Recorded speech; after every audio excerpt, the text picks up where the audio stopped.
Hey, RetconRaider here, and welcome back to Warhammer 40k Rogue Trader. As today we continue trying to slay this spire, but mostly we're just being sad, because everything is terrible and thus far we have found distressingly few Drukhari to shoot. But, you know, plenty of signs of their gruesome handiwork just strewn all over the terrain. Speaking of which, given how cluttered the map is, I guess it's no surprise I apparently walked right past this. Twice. A pile of papers concealed upon yon table. I did notice it in editing, and I can also definitely see why I missed it, because it's pretty well in there, and while there is a label floating atop it, it's so far above the actual papers. I think I just assumed it was on the next platform over. Hopefully nothing too impactful for our fleeting friend over there. Because, yeah, much like the first Farseer we found, I imagine this will elucidate upon the exact nature of what was done. Oh, yeah, that's definitely our tubular friend. Alright, let's see what we got. Homunculus's Notes.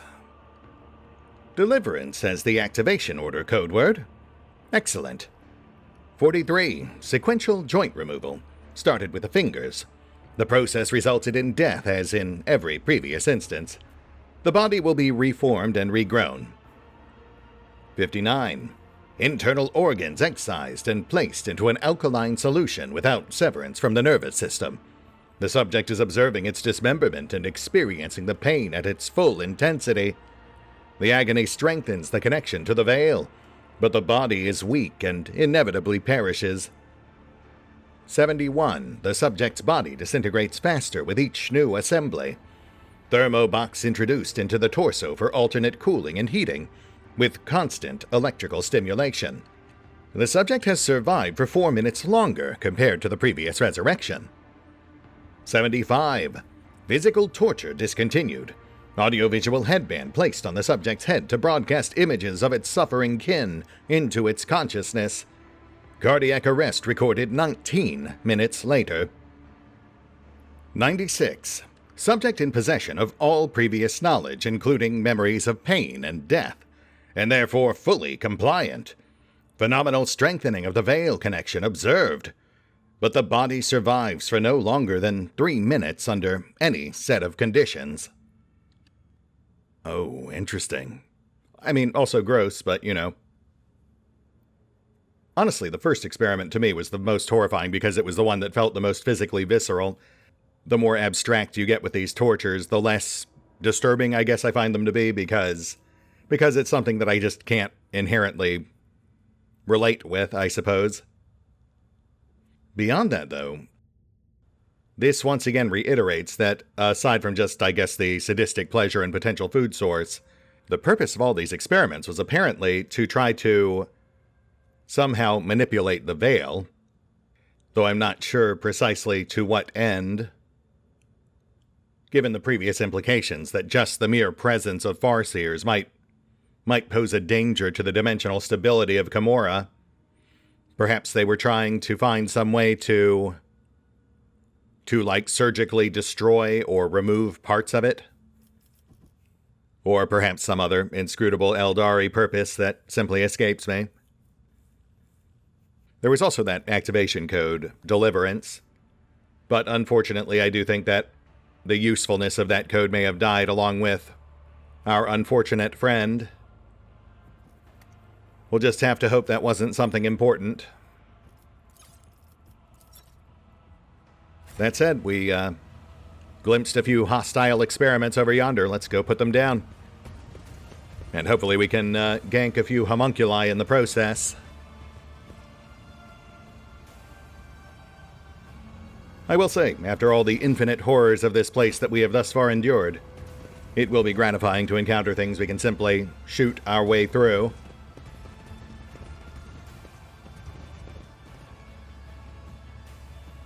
Multiple approaches.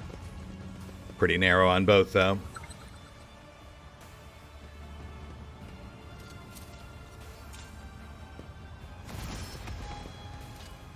What's this? The set of symbols looks unfinished, as if you only have half of the mysterious message in front of you. Oh, and there's our homunculus, or at least a homunculus intern, since it is marked clearly as a disciple. So we still have some sort of senior homunculus around here, and I'm guessing it's probably Tervantius. Let's see. Hold on. Right.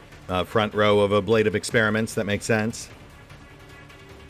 Backed up by 4 disciples of pain. No signs of any senior homunculi, but hopefully we'll find them tucked behind somewhere. We have 2 potential approaches. We'll make use of both. Not a lot of ideal terrain to set our snipers up on, but I guess we'll try here? Yeah, I think that'll have to do. We can relocate if need be. My main concern is just whether or not Yurliet will be able to fire over Valin's shoulder. We'll have Abby cover on right, with Pask backing him. Ulfar on left.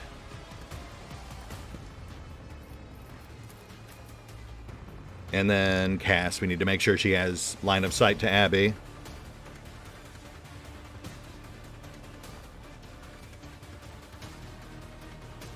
Yeah, that's fine. She'll do her thing, then she'll duck into cover. Speaking of which...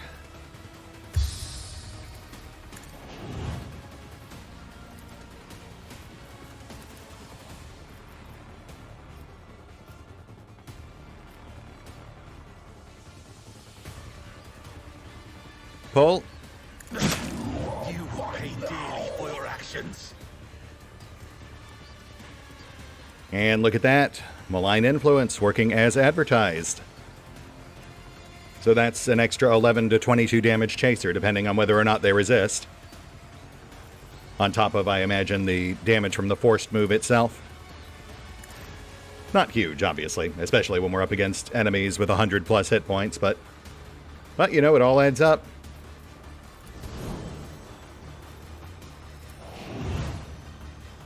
Though I will say, I do wish we'd clustered these guys up a bit more. This isn't quite an ideal setup for Abby, but we'll make do.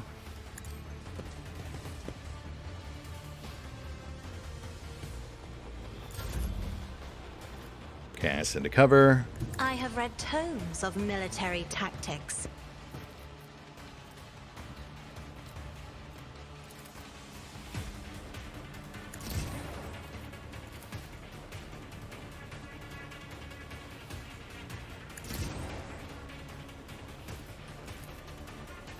I believe front zone to Pask. Speaking of whom,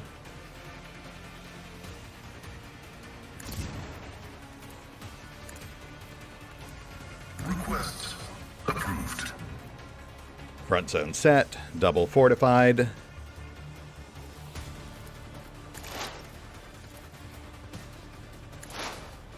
Six stacks, not terrible.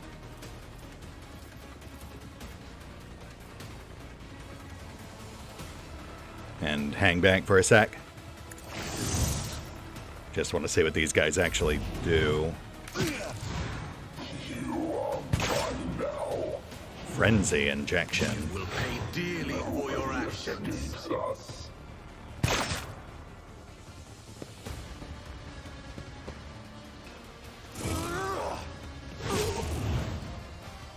Okay, okay.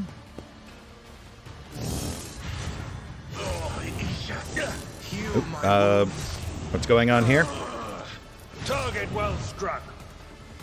Unnatural Frenzy. The creature can make 3 attacks per round and is completely immune to damage for 1 round. Okay, gotcha. Suffering will sustain me. You will pay dearly for your actions. So Abby just needs to hold the front line while we prioritize the Disciples of Pain. And of course, as with all enemies who are immune to damage, that doesn't necessarily translate to immunity to debuffs. So immobilizing slow, that should still keep them off us. Assuming Abby can't keep them contained. And yes, this position, unfortunately, is no good for Yurliette. She can draw line of sight, but not to anyone who's really worth shooting.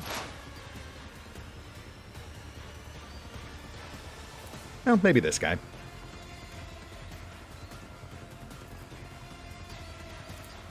Yeah, easy AP. This tedium is beneath me. I go into the darkness. All right, relocate. We'll need to find a better angle. Since, again, we definitely need to focus down the Disciples of Pain. Though I suppose if we just focus down the ones who they haven't frenzied yet, we could also then just sick Ulfar on them. Though, no, the terrain does look pretty cluttered. He might have a hard time. Nah, we'll just peel you around. Oh, wow, yeah, that's way better. We'll bring Val over too, reset our rear zone. That'll be next round.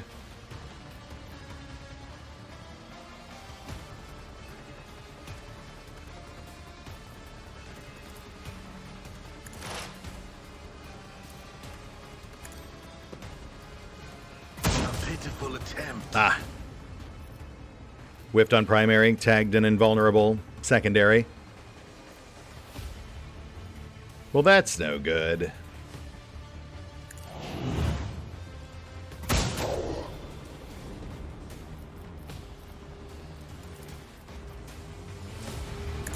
I will not fail the craft world. We all walk our own path. Ah, well, I guess that does confirm that these unfortunate experiments are yet more Aldari. Good to know, I guess.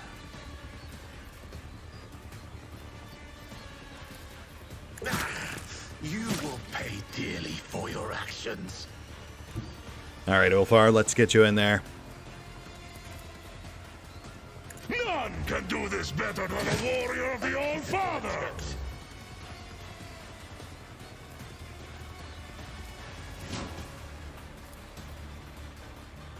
I think Abby's got those two under control. Not too worried about this one either, so... So it shall be! I'll tear your heart out for this. That guy needs a lozenge. Experiment coming in on right. Val relocates. I'll see to it personally. Lay down fire. Let's see if we can do some Disciples of Pain killing.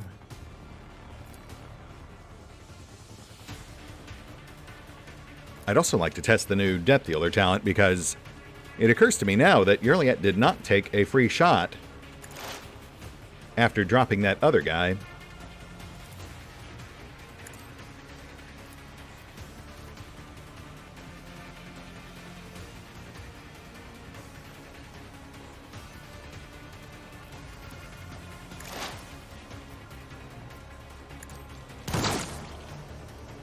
Nice, nice. Okay.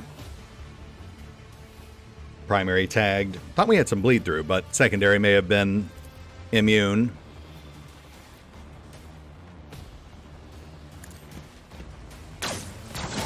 You've unleashed my fury. Second one stunned. Abby, do your thing.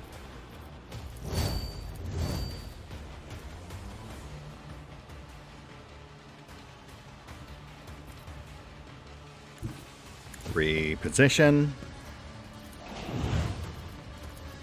Lock him down.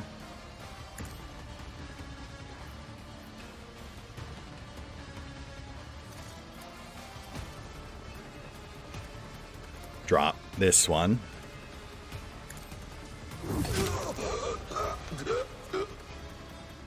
One more coming in on right. Not taunted.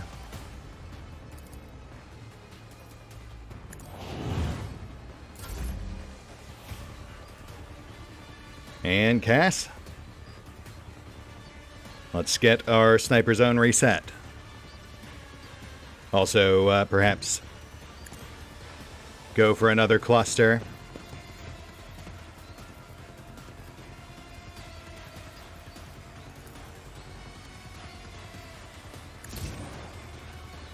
Sniper zone set.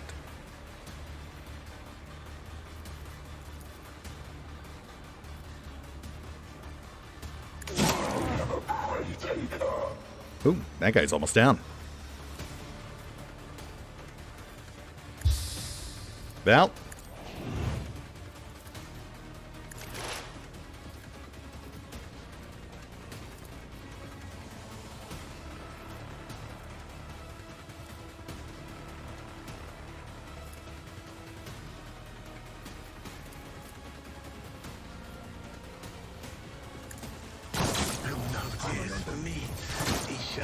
Hey, okay.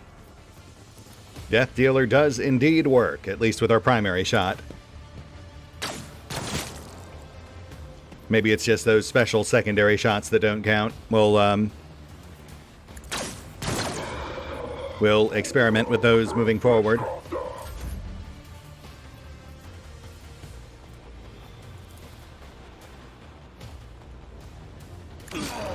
I'll return this favor tenfold. Not who I was going for, but that's fine. We're good. Let's wrap this up. Running binary override.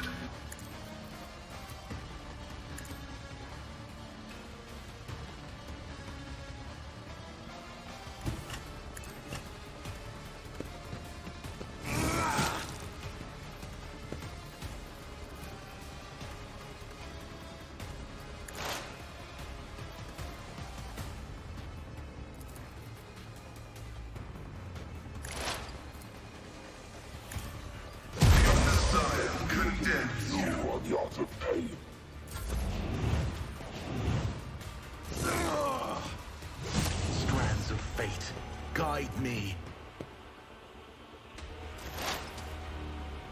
Yurliet.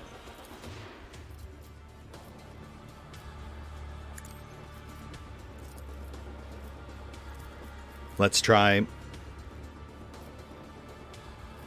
claim again.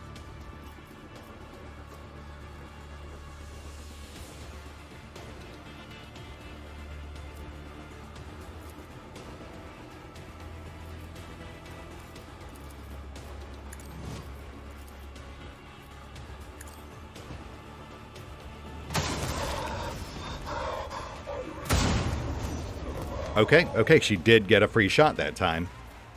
So I guess maybe last time she just didn't have any viable targets from where she was standing, when it otherwise would have triggered. You cannot force me, Elantark. I am not your Xenos pet, monkey, if it serves your cause.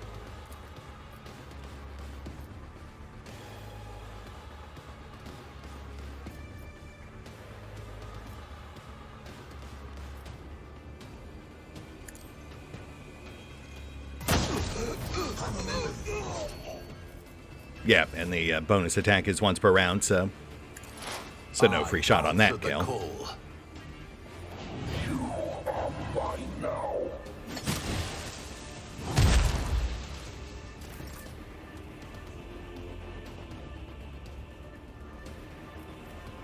Wolfar, you think you got this?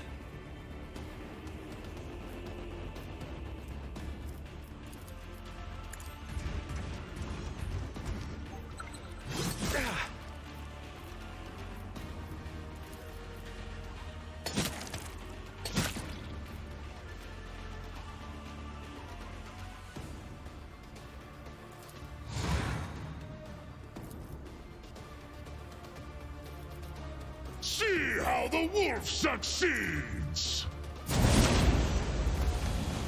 Oh, Yurliet. I mean, not a ton for you to do, but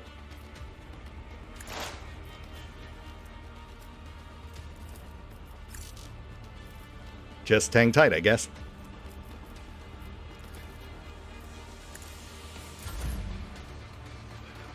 We now return to your regularly scheduled killing. Already in progress.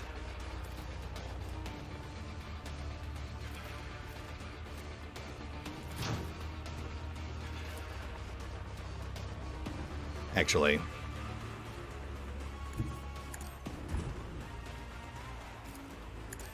I will carve runes out of your bones. yes, the knife grants bonus AP on kill. That's why I didn't swap it for the chain.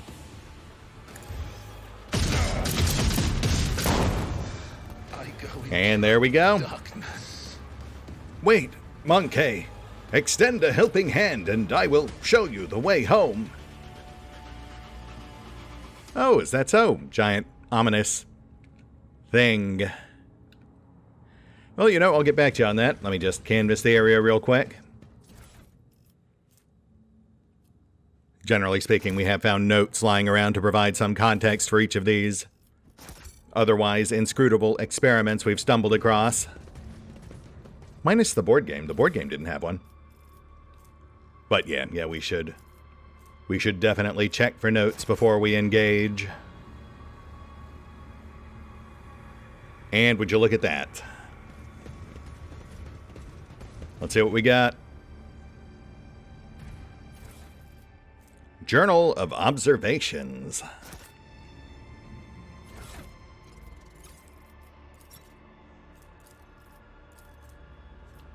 The journal entries are written in an angular but surprisingly tidy hand, as if the writer deliberated meticulously over every word.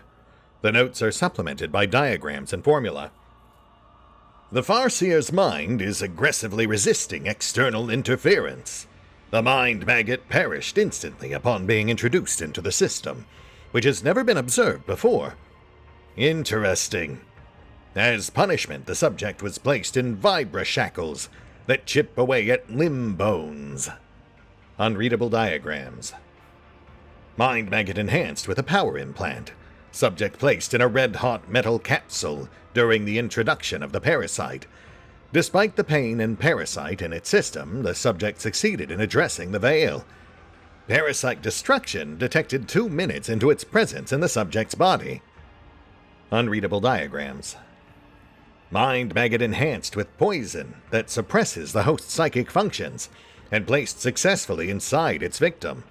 The parasite's vital functions persist, yet with no sign of compliance on the part of the host. Unacceptable. Subject punished by partial skin removal and suspension by the detached areas of skin. Unreadable diagrams. Experiment finished. Result negative. For as long as the subject remains capable of combating the mind maggot's presence, pain is the only available method of suppression. Subject to be placed in a capsule with slowly rotating blades until further instructions. Interesting. Okay, so it sounds like we do indeed have an Eldari in... I see. That's a cage. Okay. The laboratory is crammed with mechanisms and devices unknown to you, the sight of which make you sick. So we might actually have a survivor. The strange capsule emits a barely perceptible buzz. Its thick walls barely contain the sounds coming from within. The sounds of a living and tormented creature who did perceive and address us, which certainly implies a higher level of lucidity than in the others we've encountered thus far. Though, I mean, there's gotta be a twist. There must be some other sinister secret we're not seeing just yet. Let's canvass the rest of the lab real quick. I walk the path less traveled. We'll make sure there are no other clues to be gathered before we actually confront this particular mystery. I will say, since we can't actually see who's in the cage, it does immediately make me jump to the assumption that it is not, in fact, an Eldari, or at least not an intact one, like a brain in a jar, or transplanted into some other body, perhaps. Success was inevitable.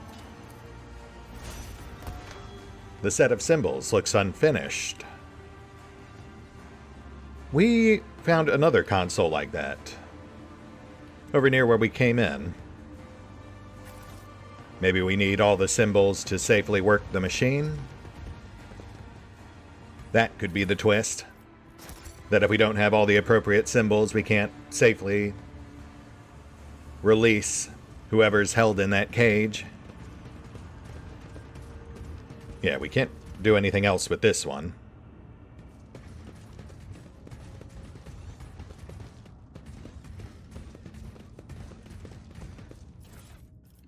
Webway resonance device. A mysterious tool required to open a webway gate. Well, that does sound like it might come in handy, all things considered. Oh, here we go. Wraithbone woven battlesuit. High-end Drukhari medium armor. Restores wounds when under DOT effects. Interesting. Plus 10% armor versus non-Drukhari. And Assault Cloak. After a wearer performs a melee area attack, they gain dodge reduction and parry reduction for each target affected by the attack, but only on their next melee attack. Now, I feel like we've got much better options.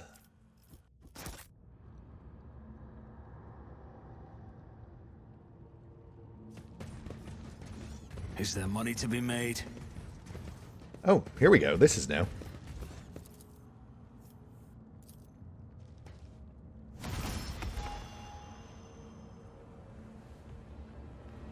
Oh, okay. So that unlocked a chest. And it's cargo. They made us jump through multiple hoops just to get some cargo. Which we'll take, but, I'm just saying, slightly unsatisfying for a multi-stage process. Alright, well, I think that's it for clues, and no signs of the actual homunculus, so let's pull this poor guy down. Brace for the inevitable twist.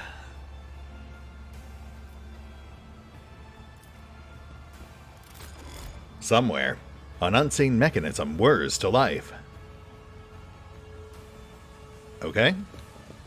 Making me walk across the room.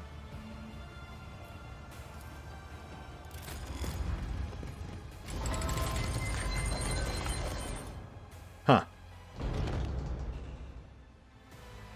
Wow, would you look at that? It is an actual Eldari. Despite his many bleeding wounds, a stately Eldari calmly straightens his shoulders and raises his narrow chin as he scrutinizes you with his keen gaze. Mysterious blue lights glimmer in his emerald green eyes. A monkey and an outcast have found their way into the heart of the Dark City to save what little remains. The universe is full of cruel surprises, but this is an outcome I managed to foresee. You have foreseen our meeting, but could not avoid being captured? What is the point of your prophecies, then? Juliet glares daggers at her fellow Eldari, but he does not look away. The Farseer frowns. His face reflects guilt and grief, yet he says gently, I am glad our paths have crossed again, my child. It is a great relief for me to know you are alive, and a great joy to see how much firmer of spirit and mind you have grown over your years of exile. I think we have a lot to talk about. You have got yourself a most amusing monkey to keep you company, Juliet. He understands our language and even knows a thing or two about customary greetings. Not that any of it makes him a worthy companion for you to have on your path. All right, buddy, let's tone it down a bit. I don't think you're in any position to really act like a pathhole right out the gate. It is the Elentech who keeps me at his side. Were it not for him, my soul would have long left this body. Or else, I would have been devoured by a minion of She Who Thirsts, and I would never have learned the truth of what happened to Cruderach. Which we haven't yet, but, I'm sure we'll get there. Look, perhaps we're starting off on the wrong foot here. Let's try again. I believe proper introductions are in order? Of course, Alentak. One forgets one's good manners all too easily in the Dark City. Yurliet can barely contain her fury as she gestures towards her fellow Eldari. Standing before you is Eklundil Maersh, who walks the path of the Farseer. He is the all-seeing eye and timeless sentinel of Cruderach. He was, that is. Either way, a Monkey's name is not the kind of thing he would be particularly interested in case you were expecting me to introduce you in turn. He will forget your name as serenely as one forgets a troubled dream in the morning.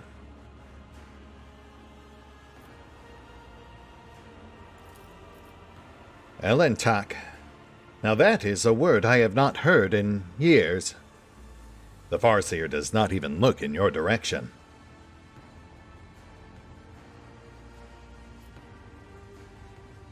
Well, attitude aside, he does seem to be the most intact of the Farseers we've encountered thus far.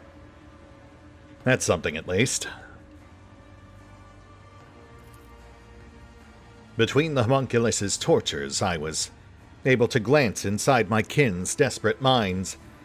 I saw every soul that was extinguished in this spire. I sang a lament for every brother and sister sacrificed by the Dark Ones. I carry their memories in my heart, and if I get out of here alive, their names will not be forgotten. Your senses fail you, Eklundil.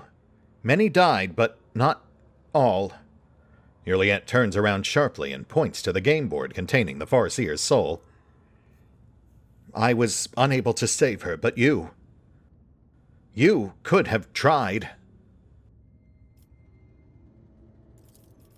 The Eldari recoils as he looks at the bloodied game board. What is this? Explain yourself, Monkey. What in all the gods' names made you decide to torture one of my sisters? Are you aware that a Farseer's soul is imprisoned in this object? And that your every touch causes unspeakable pain to her immortal soul?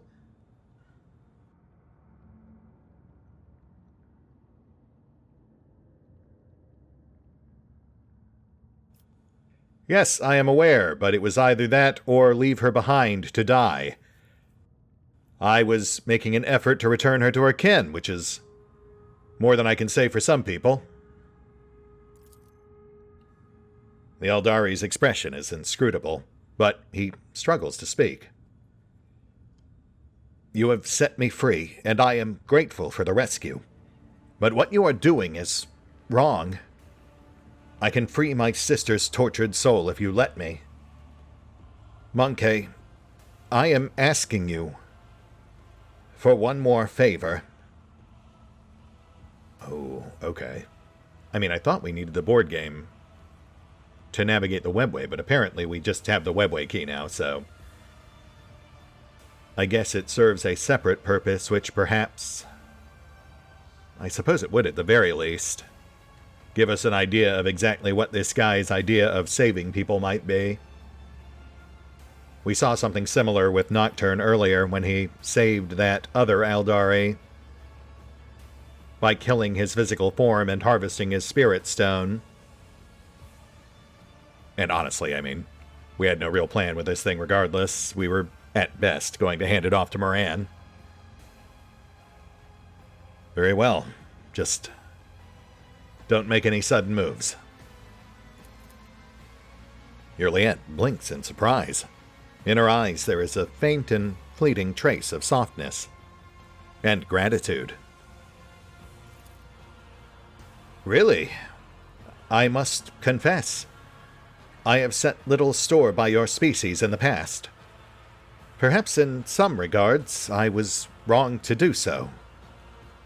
Hey, elf improvement. You'll love to see it. The Xenos nods in gratitude, finds a spirit stone on one of the homunculus's desks. and chants a few unfamiliar words which your elucidator does not catch. Dark blood pours out of the game board into the Aeldari's hands. But as soon as he finishes his chant, a warm glow suffuses the stone he is holding. It is done. Okay, so he did actually save her soul. Huh. Kinda wish I'd left the other ones alive now. So you said you would help us find home. Would you care to elaborate on that? The countless hours I spent in the homunculus's cage were not all spent in the throes of agony. I listened, I observed, I absorbed, and I soon learned that an age-old gate built by our ancestors is hidden in the heart of the spire. A webway gate connected to the world outside. I can unseal it and forge our path to salvation. I can help you make your way out of the Dark City and leave this place behind. But you must take me to the gate. My mind is still firm and my spirit is unbreakable. My body, on the other hand, will not soon forget pain's embrace. What is the point of your questions, Alantak? I can guide you to the gate myself. But not before Eklundil Mayersh, who walks the path of the Farseer, the all-seeing eye and timeless sentinel of Cruderach, pours the light of truth into the bottomless well of my fear and doubt. By all means, Yurliet. This does seem to be what you came here for. And I certainly wouldn't mind some answers myself. I feared this moment would never come. Yurliet takes a deep breath and looks into the Farseer's eyes. Look at me, Eklundil, and tell me what adversity befell our home. As a council member, you cannot possibly be unaware of the truth. And Eklundil, do not even consider hiding anything from me. Wow, she's coming in hot. Sometimes ignorance truly is bliss, my child. But I cannot deny you your right to know the truth. The Farseer tosses back his head, and his voice sounds like rolling thunder. When we found ourselves amid the stars of this stellar fabric, we encountered a monkey ship, a ship much too puny to take on an Asuriani world. Or so we thought, until the council was struck with a vision of the horror to come. This ship would be our doom, not only for us on Cruderach, but for all Aeldari kind among the nearby stars, and even for those whose path stretched far beyond the stars. We could not allow such a thing to happen. When the ship approached, we pierced it with 100 salvos, and then rejoiced, for among the wreckage the Rangers found no trace of the foreseen curse. Asurion, how wrong we were. The ships that returned from their reconnaissance to our starports were already carrying it on their wings, whether it was a scratch from a passing wreck or the infected ashes of the monkey ship that the cosmic winds had not had time to disperse. The plague crept into our home and immediately began to eat away at the craft world's very flesh. Oh, okay, here we go. Things are starting to come together, my goodness. So clearly, that ship, the puny monkey ship, that must have been, I want to say the Fiery Reckoning? The servitor ship that we found mention of in Theodora's old notes, the one that she apparently developed and secretly launched with the assistance of Cubus Delphine, the former fabricator of Kiava Gamma, apparently loaded with the mutated strains of Tech Plague that Cubus was also experimenting on, the ones that may or may not have given birth to Nomos. The Aeldari chanced upon the ship and destroyed it, unwittingly exposing their planet to a techno-biological weapon. Really kind of a self-fulfilling prophecy there, but the big question, I think, is whether or not that was actually what Theodora was going for. or if the fiery reckoning was supposed to end up somewhere else entirely, before the Eldari unwittingly intercepted it. In the Infinity Circuit, the souls of the ancestors battled the spreading pestilence ferociously, but the world was falling apart, and there was no stopping it. Spires collapsed, rivers dried up, the ground itself sank, and all living things turned into a strange blend of organic matter and metal. We fought for our home until the very end, but when it became clear that Kruderok was beyond saving, the Council decided to gather all who remained, board them onto the surviving shuttles, and scatter across the galaxy to look for salvation. And that was what we did. Yeah, so definitely the tech plague. What else do you know about this ship? Do you know who it belonged to, what it was trying to accomplish? I am afraid you already know the answer, Elentark. You just cannot accept it. Your predecessor, she who previously owned this vessel and your entire protectorate, the monkey who kept a piece of my homeworld in her study, like a trifle or trophy of no great significance.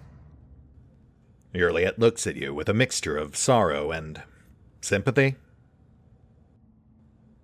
Oh, Juliet, you probably shouldn't have said that in front of this guy. So it was your accursed kind. Eklundil's eyes light with golden radiance. Wait, Eklundil. Shedding innocent blood will not bring our home back. The Elentak is guilty only of helping me to reach this place, to free you. The blood of the executioner of our people flows through the veins of the one you long to save. What has the monkey done to deserve your mercy? The golden sparks slowly die away, and the Farseer wearily closes his eyes.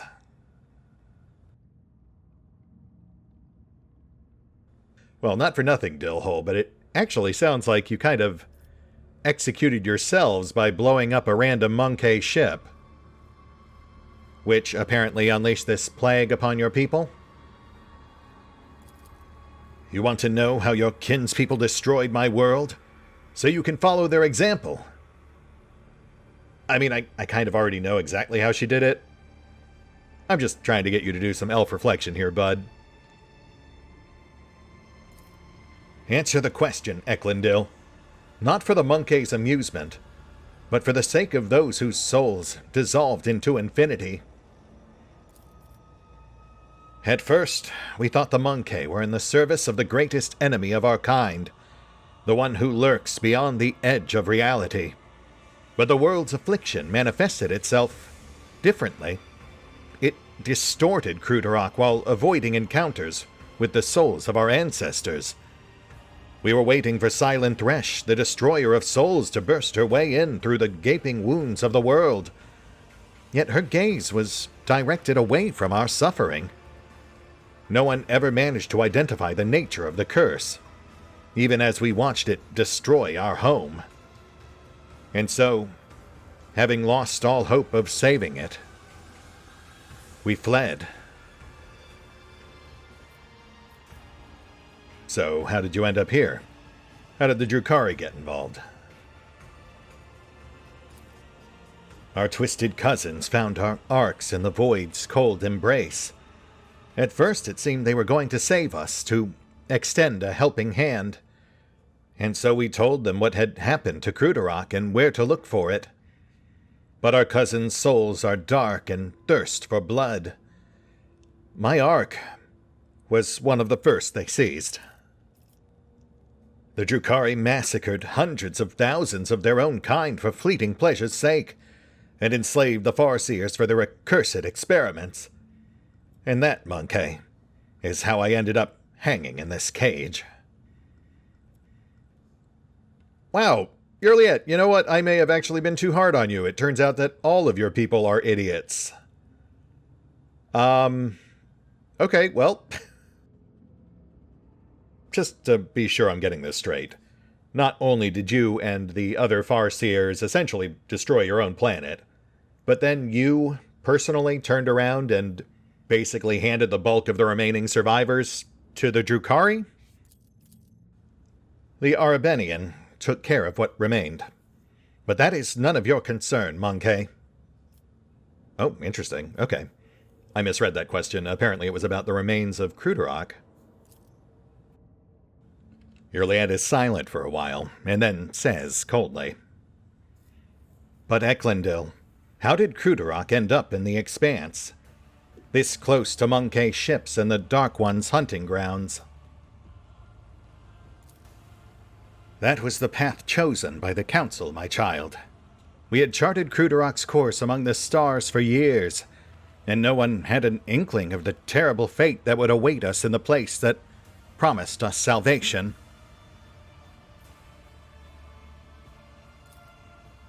No one knew. The Farseer looks away for a mere second, but an itching sensation immediately burrows its way into the base of your skull. Something is wrong here. "The paths I have walked have taught me a great deal. To see the truth where it is concealed, and not to hesitate to cut off the head of a lying snake that tries to coil around my heart." Yrliet stares unblinkingly at her fellow Eldari, fury gleaming in her eyes. If the entire Farseer Council failed to foresee their world's doom, then everything the children of Asuryan have been taught about paths for centuries is a lie. You are hiding something, Eklundil. Speak. Speak now. "How dare you take that tone with me, outcast? I am not obliged to justify myself before you, let alone protest my innocence."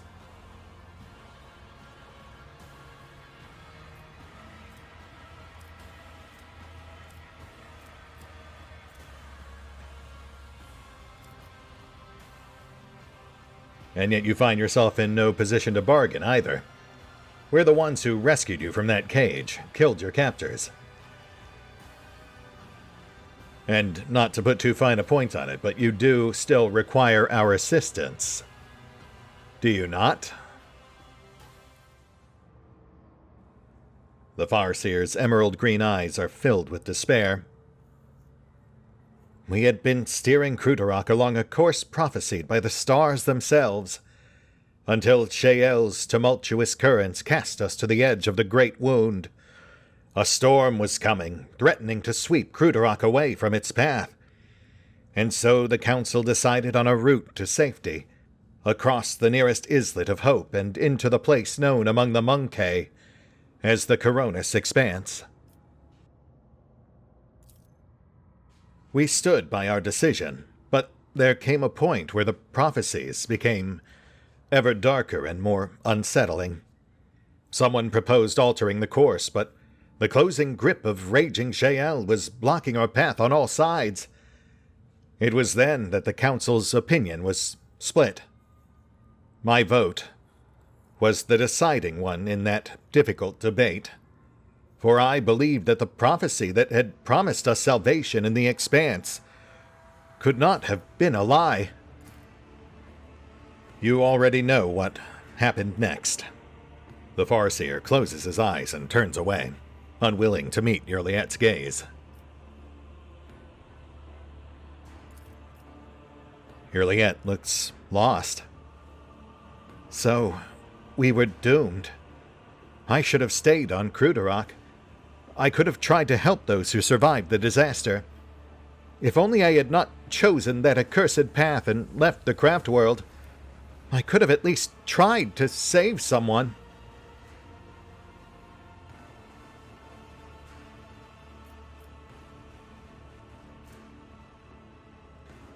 Yrliet, we've already talked about this. Staying behind wouldn't have helped. It would have only gotten you killed. Especially with people like this calling the shots. For all their vaunted vision, your leaders saw what was coming. And they did everything they could to rush both themselves and your people into it. Your world never stood a chance. Yrliet's mouth twists in displeasure. The Farseers.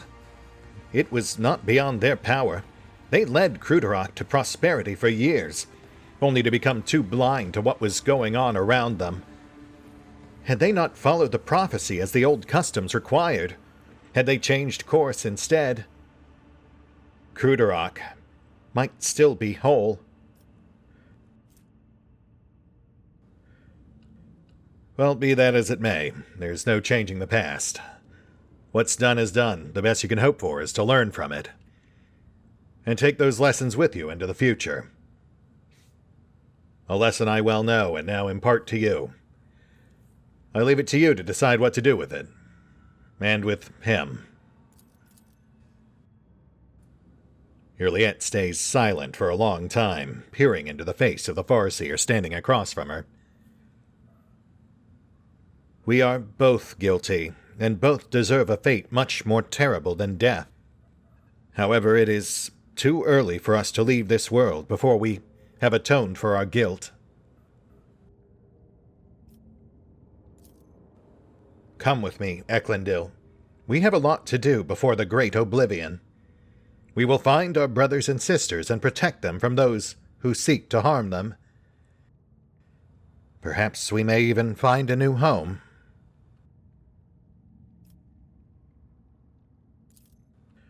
Your words are like a healing melody flowing into my tormented soul.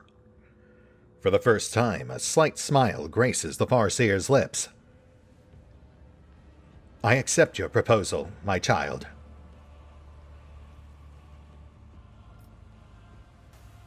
Okie dokie, so survivor get.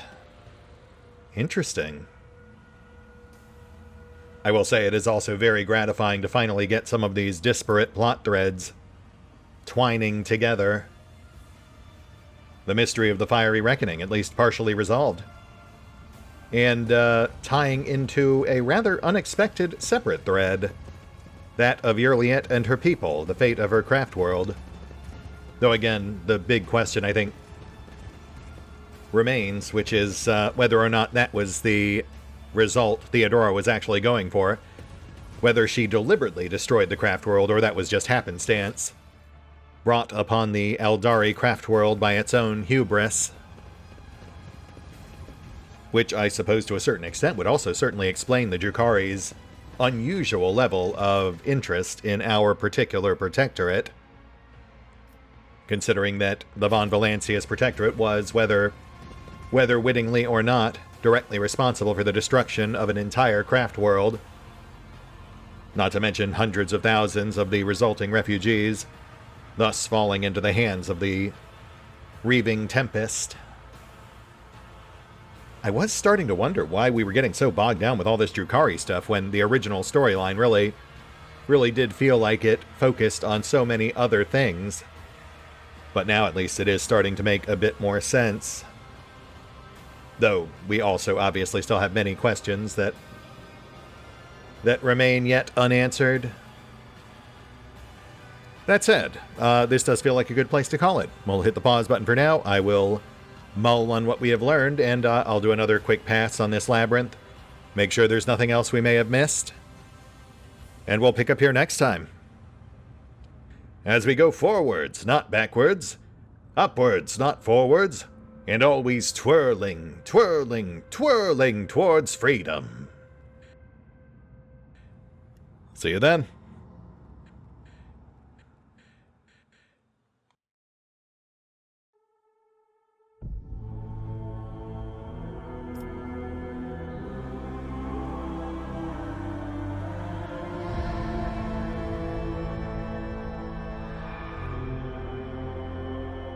Oh, and special thanks to the Raiders, the fine folks who help make these videos possible, including but not limited to Eerie V23, Revenant, Alois, Dragon Matrix 7, Drakiith, EgonAlter, Exsellsior, Gottlieb, James Trimmier, Kazorm, Lady Shayna, Mark Giemza, Nathan Welch Jr., OverlordPherom, RandomPassrby, RobbyB, Tomasz Piątkowski, Triphoppenskip, and Valinrook.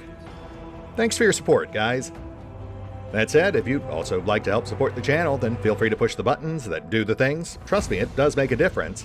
Or you can even check out the PayPal, the Patreon, the Nexus GG, or the YouTube memberships.